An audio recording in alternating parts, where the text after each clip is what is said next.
There's a voice inside your head that speaks almost constantly. It comments, it judges, it narrates your experience as it's happening. It tells you what this moment means, what you should have said, what might happen next, what kind of person you are. And for most of us, this voice feels so close, so familiar, that we assume it is us. We don't just hear it, we believe it. And that's where confusion begins. This voice isn't a problem, it's a function of the mind. The mind's purpose is to create thought. The mind thinks in the same way the heart beats. Thoughts arise automatically,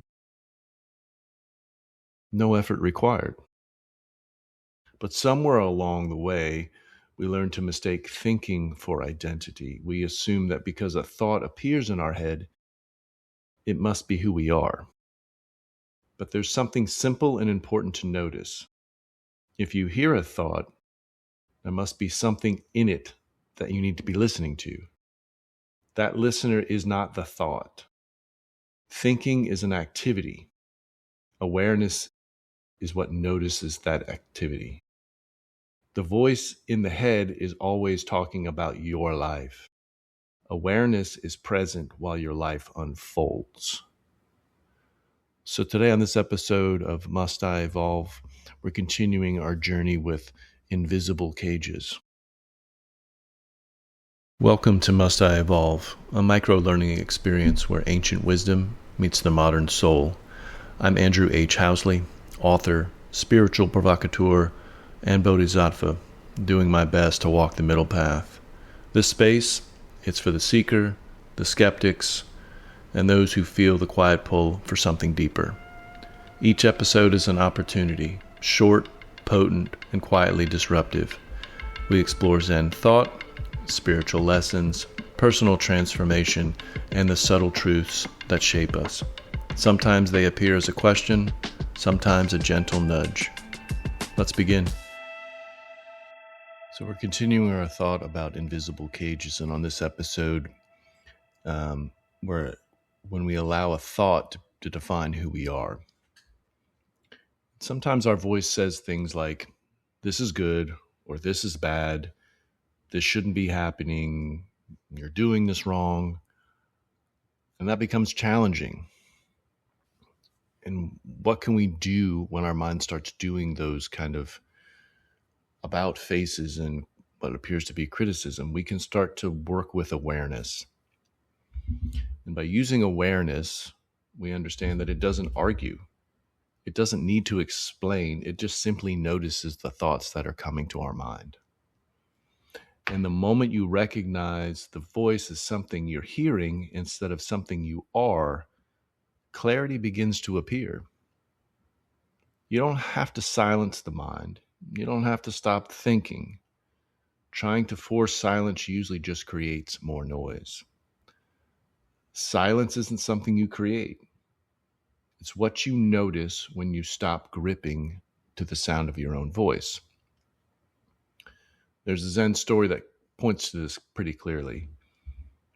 A student asks his teacher, "Master, how do I quiet my mind?" The teacher replied, "Show me your mind and I will quiet it." The student paused, and after a moment he said, "I can't find it." The teacher smiled and said, "Then it's already quiet."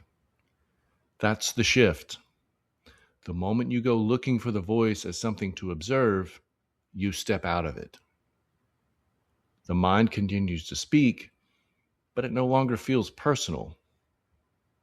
Between one thought and the next, there's a pause. Not a dramatic pause, just a subtle gap. That gap isn't produced by effort. It's always been there. When you're absorbed in the voice, you miss what's already there. When you notice the voice, that becomes obvious. This is why awareness feels relieving. Not because the voice disappears, but because it loses its authority. A thought can only dominate you when it goes unnoticed. The moment it's seen clearly as a thought, it becomes just another sound passing through. You can hear doubt without becoming doubt. You can hear fear without obeying it. You can even hear self-criticism without taking it personally. The mind keeps doing what it does, but it no longer needs to be in charge. You begin to live from awareness instead of narration. So this isn't about rejecting the mind. The mind is very useful. It plans, it remembers, it solves problems. It also creates a bunch of problems. But it was never meant to define who you are. When the voice feels personal, things feel tight. When awareness is recognized, life feels more open, more luxurious. Nothing dramatic changes on the outside, but everything feels different on the inside. And this is the key insight of this episode. If you can hear the thought, it isn't you. You are the one who hears it. And the moment you recognize that, another invisible cage begins to loosen. Not by force, not by control, but by seeing clearly what was never meant to hold you in the first place. Thanks for listening to Must I Evolve? Remember, you don't have to be perfect, you just have to be patient. That's the real practice. As for your next evolution, it doesn't live in who you should become, it lives in what already grows within you. Until next time, keep evolving, quietly, consistently, and always with no expectations.